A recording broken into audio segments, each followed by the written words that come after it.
Class 12th। तो हमारा तीसरे चैप्टर का आज जो लास्ट टॉपिक है वो चल रहा है जो है संक्षारण। कक्षा 10 में आप संक्षारण के बारे में पढ़ चुके हैं काफी कुछ, ठीक है ना। तो संक्षारण क्या होता है कि जब धातुओं को हम ओपन रख देते हैं, वायु में नमी के संपर्क में जब हम उनको खुला छोड़ देते हैं तो इनकी जो सतह है वो धीरे धीरे नष्ट होने लगती है। और ऐसा इसलिए होता है कि क्योंकि जब हम किसी धातु को खुला छोड़ देते हैं वायु में तो उनके सतह पर कुछ यौगिक जैसे ऑक्साइड है, धातु कार्बोनेट है, धातु सल्फाइड है आदि का निर्माण होने लगता है, ठीक है ना। जैसे हम लोहे की सतह को, अगर लोहे को हम वायु में नमी के संपर्क में खुला रख देते हैं तो लोहे की सतह पर ऑक्साइड की परत बन जाती है जो लाल भूरे रंग की होती है, जिसके कारण वो धीरे धीरे संक्षारित होने लगता है, ठीक है ना। तो अगर हम संक्षारण की जो डेफिनेशन देते हैं तो हम कहते हैं कि वायु में उपस्थित गैसों तथा पानी की वाष्प से कुछ विशेष रासायनिक यौगिकों के निर्माण द्वारा धीरे धीरे धातु के नष्ट होने की प्रक्रिया, ठीक है ना। या हम कह सकते हैं कि धातु का वायुमंडल के अभिकारकों, जैसे जो वायुमंडल में गैसें हैं और जो वाष्प है, जल वाष्प है, उन अभिकारकों से क्रिया कर धीरे धीरे नष्ट होने का जो प्रक्रम है उसको हम संक्षारण कहते हैं। अगर संक्षारण की हम डेफिनेशन लें तो हम इसकी डेफिनेशन सीधी सीधे ले सकते हैं क्या, कि वायु में उपस्थित गैसों एवं पानी की वाष्प द्वारा या वाष्प से कुछ विशेष रासायनिक यौगिकों के निर्माण द्वारा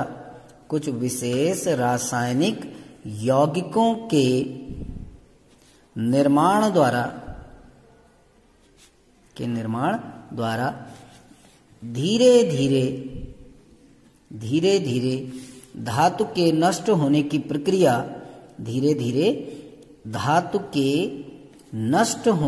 प्रक्रिया, नष्ट होने की जो प्रक्रिया है वो संक्षारण कहलाती है, ठीक है ना।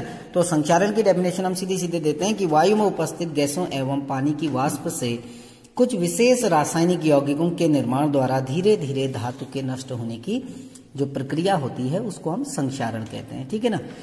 जैसे अब जिस समय अगर ये धातु आपकी लोहा है तो लोहे में संक्षारण की प्रक्रिया को हम रस्टिंग के नाम से जानते हैं, जंग लगने के नाम से जानते हैं। और जंग का रासायनिक सूत्र आपको पता है कि जो जंग होता है उसका रासायनिक सूत्र आपका Fe2O3.X2O होता है, जिसको हम नाम देते हैं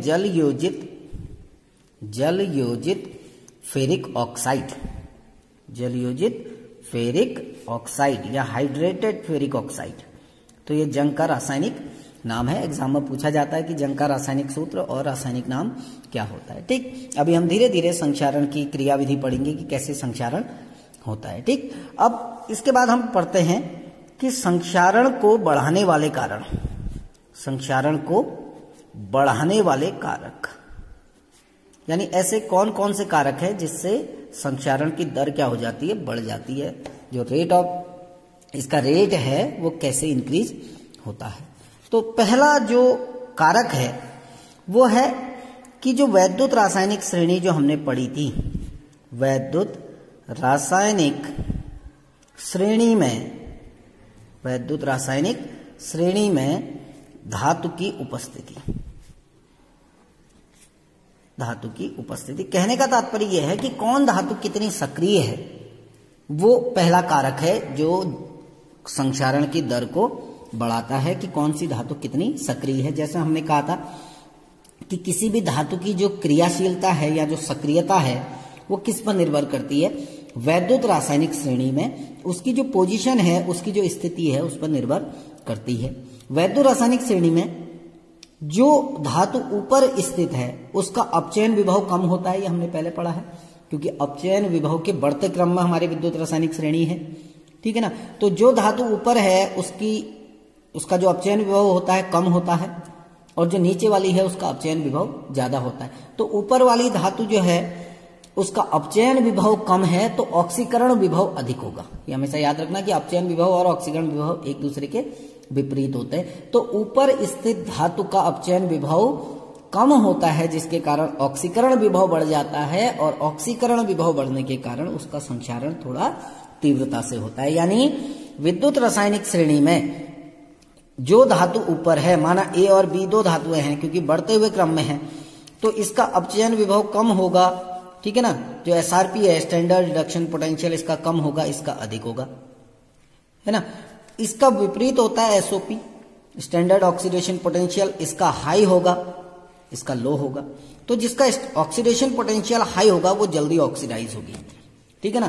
तो जो संक्षारण होता है वो जिसकी सक्रियता ज्यादा होती है उसका संक्षारण जल्दी होगा, इसलिए जो धातु ऊपर है उसका संक्षारण तीव्र गति से होता है। नंबर दूसरा कारक, अशुद्धता की उपस्थिति। अशुद्धता की उपस्थिति, प्रेजेंस ऑफ इम्प्योरिटी। तो अशुद्धता जो है, यदि किसी धातु जो है वो अशुद्ध है या उसमें अशुद्धता है तो उस धातु के संक्षारण की दर क्या होती है, अधिक होती है। जैसे आपका जो शुद्ध लोहा है, शुद्ध लोहे में जंग नहीं लगता है या उसमें संक्षारण की दर जो होती है वो बहुत कम होती है। शुद्ध लोहे में संक्षारण की दर बहुत कम होती है, जबकि जो अशुद्ध लोहा है वो अशुद्ध लोहे में संक्षारण की दर क्या हो जाती है, बढ़ जाती है, क्योंकि अशुद्धता जो होती है वो विद्युत रासायनिक सेल के निर्माण में सहायक होती है। नंबर तीसरा कारक, तीसरा जो कारक है वो है वायु व नमी या वायु में नमी। वायु में नमी, ठीक है ना। तो कहते हैं कि यदि वायु में नमी है तो संक्षारण की दर क्या हो जाती है, बढ़ती है। यदि वायु में नमी है या वायु में नमी है और अन्य गैसें कुछ उपस्थित है जैसे कार्बन डाइऑक्साइड, सल्फर डाइऑक्साइड, तो वो संक्षारण की दर को क्या करती है, बढ़ाती है। और नमी न होने पर संक्षारण की दर क्या हो जाती है, कम हो जाती है, ठीक। चौथा जो है वह है असमान धातु सतह। असमान धातु सतह, ये सभी कारक हैं जो संक्षारण की दर को बढ़ाते हैं। अब असमान धातु सतह में क्या है कि यदि किसी धातु की जो सतह है वो रफ है, असमान है, तो उसमें जल का एकत्रीकरण होने लगता है, पानी एकत्र होने लगता है, ठीक है ना, नमी एकत्रित होने लगती है, जिसके कारण संक्षारण की दर क्या हो जाती है, बढ़ जाती है। और अगर किसी धातु की सतह आपकी सपाट है बिल्कुल, तो उसमें पानी एकत्रित नहीं हो पाता है, जिस कारण उसमें संक्षारण की दर क्या होती है, कम होती है। तो ये सारे कारक थे आपके संक्षारण को बढ़ाने वाले कारक। अब हम पढ़ेंगे कि संक्षारण को से रोकथाम कैसे की जा सकती है, ठीक है ना। संक्षारण को कैसे बचाया जा सकता है या संक्षारण पर रोक, कैसे हम संक्षारण पर रोक लगा सकते हैं। तो ये सब आप जूनियर क्लासों में पढ़े हुए हो। सबसे पहला होता है, इसमें 3 प्रकार का संरक्षण होता है। किसी धातु को संक्षारित होने से कैसे रोक सकते हैं, तो 3 प्रकार से सुरक्षा होती है धातु की। पहली होती है अवरोध सुरक्षा, इसको ध्यान से समझना। पहली होती है अवरोध सुरक्षा, ठीक। दूसरा होता है बलिदानी रक्षण। बलिदानी रक्षण, सैक्रिफिशियल प्रोटेक्शन कहते हैं, या जिसको हम कह सकते हैं त्याग द्वारा सुरक्षा, ठीक। और तीसरा होता है जिसमें वैद्युत संरक्षण कहते हैं, इसको हम वैद्युत संरक्षण। और वैद्युत संरक्षण क्या है, जिसको हम इसको दूसरा नाम देते हैं कैथोडिक संरक्षण भी कहते हैं, कैथोडिक संरक्षण। देखो नाम से पता है तीनों का। अवरोध सुरक्षा क्या होती है, जिसमें अवरोध उत्पन्न किया जाता है किसके बीच में, धातु व नमी के बीच में। धातु व नमी के बीच में एक बैरियर ला दिया जाता है, यानी दोनों को एक दूसरे के संपर्क में आने से रोक दिया जाता है, उसको अवरोध सुरक्षा कहते हैं। कैसे करते हैं, पेंट लगाकर, ग्रीस लगाकर, है ना, पेंट लगाकर, ग्रीस लगाकर, या धातु की सतह को यदि हम सपाट बना दें, उसकी सतह को चिकनी बना दें, तो भी हम अवरोध सुरक्षा कर सकते हैं। सिंपल सा है, मैं बहुत ज्यादा नहीं लिख रहा हूं। अवरोध सुरक्षा बैरियर प्रोटेक्शन है कि हमको धातु और उन कारकों के बीच में एक बैरियर बनाना है जो कारक संक्षारण को बढ़ा रहे हैं। जैसे हमने उसमें एक प्रमुख कारक कहा कि नमी, वायु में नमी, तो यदि हम उस नमी को उस धातु के संपर्क में आने से कैसे ही रोक दे, एक बैरियर बना दे उनके बीच में, वो बैरियर पेंट का भी हो सकता है, वो बैरियर ग्रीस का भी हो सकता है ना।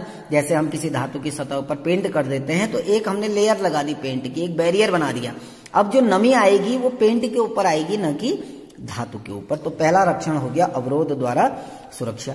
दूसरा होता है बलिदानी रक्षण, जिसमें हम बलिदान के द्वारा कैसे रक्षण किया जाता है वो पढ़ते हैं। तो बलिदानी रक्षण में हम क्या करते हैं, हमने पहले पढ़ा हुआ है बलिदानी रक्षण, जिसको हम गैल्वेनीकरण भी पढ़ते हैं, गैल्वेनीकरण या सदलेपन भी कहा जाता है। इसमें क्या किया जाता है कि कोई धातु है, उस धातु के ऊपर किसी अधिक सक्रिय धातु की एक लेप लगा दिया जाता है, उसकी एक लेयर बना दी जाती है ना। जैसे मैं उदाहरण दे रहा हूं, ये लोहा है, लोहे के ऊपर हमने एक दूसरी धातु की परत बना दी, जैसे जिंक की। ये परत किसकी है, जिंक की, है ना। अब आपको पता है लोहा और जिंक में कौन ज्यादा सक्रिय है, जिंक। तो जिंक का ऑक्सीकरण विभव लोहे की तुलना में ज्यादा होता है, तो पहले कौन संक्षारित होगा, जिंक संक्षारित होगा। तो जिंक ने इस लोहे को बचाने के लिए अपना बलिदान कर दिया, इसीलिए इसको बलिदानी रक्षण कहा जाता है। सैक्रिफाइस कर दिया जिंक ने अपने को, किसे बचाने के लिए, लोहे को। क्योंकि पहले कौन संक्षारित होगा, जिसकी सक्रियता ज्यादा होती है। अभी हमने जब संक्षारण को बढ़ाने वाले कारकों में पहला कारक पढ़ा था, वो यही था कि वैद्युत रासायनिक श्रेणी में धातु की स्थिति। तो जिंक ऊपर है, लोहा नीचे है, Zn ऊपर है, लोहा नीचे है, तो पहले कौन संक्षारित होगा, ऊपर वाली धातु, यानी पहले जिंक संक्षारित हो जाएगी तो लोहा हमारा बच जाएगा। तो इसको हम क्या कहते हैं, इसको कहते हैं हम बलिदानी रक्षण। तो पहले किसका ऑक्सीकरण हो जाएगा या किसका पहले संक्षारण होगा, लोहे का, सॉरी जिंक का, और लोहा आपका बच जाएगा। तीसरा जो हमारा था, जिसको हम कहते हैं, इसका नाम है कैथोडिक संरक्षण। कैथोडिक संरक्षण यानी कि जो धातु है हमारी, जिसको हमने बचाना है, कैथोडिक संरक्षण। देखिए इसको समझते हैं, कैथोडिक संरक्षण क्या होता है। तो कैथोडिक संरक्षण में क्या करते हैं हम, कि जिस धातु को बचाना है हमने, जिस धातु को हमने बचाना है, उस धातु का कैथोड बना देते हैं। धातु को किस में कन्वर्ट कर देते हैं, कैथोड में। कैसे करते हैं देखिए आप समझोगे। इसको कैथोडिक संरक्षण इसीलिए कहते हैं कि जिस धातु को संक्षारित होने से बचाना है, उसको कैथोड के रूप में परिवर्तित कर देते हैं, इसलिए इसको कैथोडिक संरक्षण कहते हैं। जैसे ये विधि जो है सामान्यतया जो अंडरग्राउंड वाटर पाइप होते हैं उनको संरक्षित करने के काम आती है। सपोज करो ये आपका एक आयरन पाइप है, लोहे का पाइप है ना। अब अगर खाली लोहा है तो धातु ये एनोड का कार्य करेगी, लेकिन यदि हम इस लोहे से किसी अधिक सक्रिय धातु का एक ब्लॉक जोड़ दें, जैसे मैं यहाँ पर उदाहरण ले रहा हूं मैग्नीशियम, आप कोई भी ले सकते हैं, जिंक भी ले सकते हैं। हमने मैग्नीशियम धातु, यहाँ पर एक मैग्नीशियम धातु का टुकड़ा ले लिया। अब आप देखेंगे क्योंकि मैग्नीशियम की सक्रियता ज्यादा है तो ये एनोड की भांति कार्य करती है, और लोहे की सक्रियता कम है तो ये कैथोड की भांति कार्य करती है। और संक्षारित कौन होता है, हमेशा एनोड, ये ध्यान रखना। एनोड में अब यहां पर अभिक्रियाएं क्या होंगी, देखो कि जो मैग्नीशियम है वो 2 इलेक्ट्रॉन त्यागेगा और किस में बदलेगा, Mg2 पॉजिटिव में। वो 2 इलेक्ट्रॉन यहां से कहां चले जाएंगे, लोहे पे, और लोहे पे जाके वो क्या हो जाएंगे, अपचयित हो जाएंगे। तो लोहा बच जाता है क्योंकि ये इसका हमने कैथोड बना दिया। अगर लोहा एनोड के रूप में प्रयुक्त होता तो क्या होता, लोहे का संक्षारण हो जाता, जो Fe है वो किस में कन्वर्ट हो जाता, Fe2 पॉजिटिव में।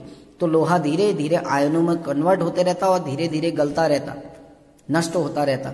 लेकिन हमने यहाँ पर लोहे का कैथोड बना दिया। कैसे बनाया, उस लोहे के पाइप से एक अधिक सक्रिय धातु का टुकड़ा जोड़कर। तो अब पहले संक्षारित कौन होगा, मैग्नीशियम, क्योंकि मैग्नीशियम अपने आयनों में बदल रहा है, लोहा आयनों में नहीं बदल पा रहा है। तो ये है संक्षारण। नेक्स्ट में हमारा है संक्षारण की क्रियाविधि की संक्षारण कैसे होता है। ठीक, इसको हम एक उदाहरण द्वारा समझते हैं। ये हमारा एक लोहे पे जंग लगने की प्रक्रिया को हम समझ रहे हैं। ये हमारा एक लोहे का टुकड़ा है, ठीक, जिसकी सरफेस थोड़ा सा असमान है, इसकी सतह, ठीक है ना। ये आयरन एक आपका लोहे का टुकड़ा है जिसकी सरफेस पर एक गड्ढा है, थोड़ा सा रफ सरफेस है, ठीक। तो जब अब बारिश का पानी एकत्रित होता है यहाँ, क्योंकि ये आपकी रफ सरफेस है, तो इसमें क्या होता है, बारिश की बूंद या पानी की बूंद एकत्रित होने लगती है। ये वर्षा की बूंद है, ये मैं यहाँ पर लिख देता हूँ, जल की बूंद,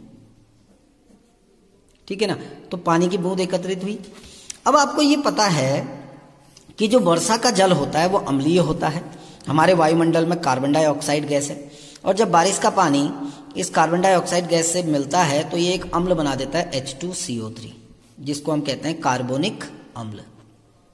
यह है कार्बोनिक अम्ल आपका, ठीक हो गया ना।